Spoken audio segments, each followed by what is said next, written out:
Ya, bicara mengenai ketahanan pangan, setiap tahunnya pemerintah Indonesia menyiapkan anggaran ketahanan pangan untuk meningkatkan produktivitas komoditas pangan utama, baik pertanian maupun perikanan. Ini juga digunakan untuk bantuan sarana prasarana, benih, pupuk, dan lain sebagainya. Tapi untuk tahun 2022 ini, ternyata pemerintah melakukan pemotongan anggaran di APBN tahun 2022 untuk anggaran ketahanan pangan ya menjadi 92,2 triliun rupiah dari 99,02 triliun rupiah di tahun sebelumnya. Artinya ketika terjadi pemotongan anggaran, penggunaan anggaran untuk ketahanan pangan di tahun ini harus betul-betul dipastikan efisien dan juga efektif karena secara jumlah sendiri sudah turun 7 triliun rupiah begitu ya. Dan ke informasi berikutnya, pemirsa, inisiatif kolaborasi banyak negara dibutuhkan dalam mengidentifikasi solusi dan mengatasi kerawanan pangan secara global. Menteri Pertanian menegaskan upaya mengatasi krisis pangan global harus diikuti dengan komitmen dalam bidang produksi berkelanjutan dan keterbukaan pasar.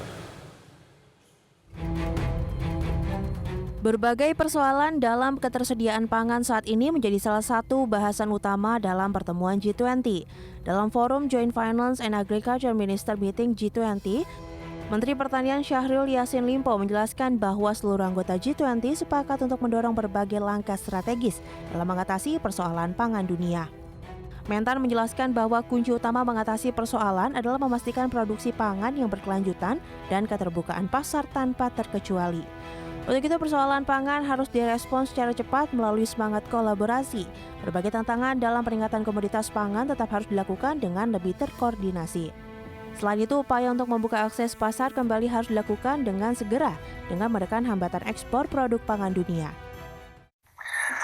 Pertemuan DFAMM G20 menghasilkan komitmen para Menteri Keuangan dan Menteri Pertanian G20 untuk menghadirkan solusi bersama dalam bentuk skema perdagangan pendanaan global untuk penanganan 3 isu prioritas sektor pertanian dan pangan yang meliputi yang pertama, mempromosikan sistem pertanian dan pangan yang tangguh dan berkelanjutan. Yang kedua, mempromosikan perdagangan pertanian terbuka, adil, dapat diprediksi, transparan, dan non-diskriminatif untuk memastikan ketersediaan dan keterjangkauan pangan bagi semua. Pembatasan pertemuan dalam pertemuan tersebut memiliki 4 agenda utama, yaitu mengatasi kerawanan pangan dan gizi, hingga penyusunan kerangka acuan dan tindakan konkret lainnya. Selain itu, upaya mengatasi krisis ketersediaan pupuk dan kerawanan pangan yang mendesak juga harus dilakukan. Dari Jakarta, Rajo Patmo, IDEX Channel.